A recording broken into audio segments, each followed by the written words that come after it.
Assalamu alaikum, Dostoni Aziz.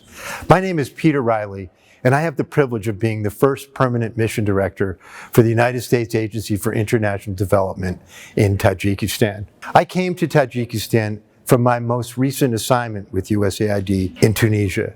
Prior to that, I have served in other USAID missions in the Middle East, Africa, and Latin America. This is my first assignment in Central Asia, and I am truly excited to be here. This is the year when we celebrate 30 years of U.S.-Tajik partnership.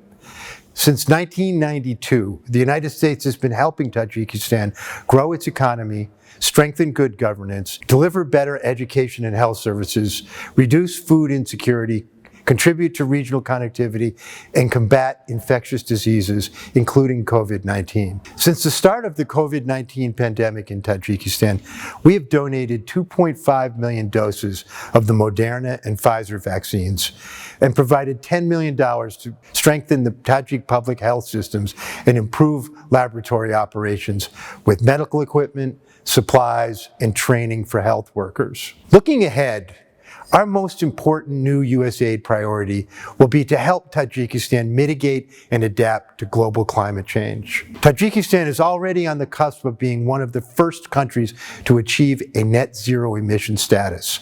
However, for no fault of its own, Tajikistan has already been severely affected by climate change, as reflected by the drastic reduction in the size and numbers of its glaciers.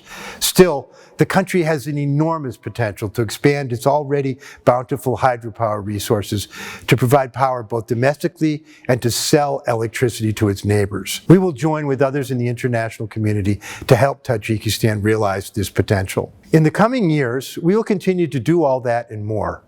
We have a lot of work ahead of us, but I am excited by the challenge, and I look forward to being a part of the U.S. government's continued efforts to improve the lives of Tajik families all across Tajikistan. Tashakur.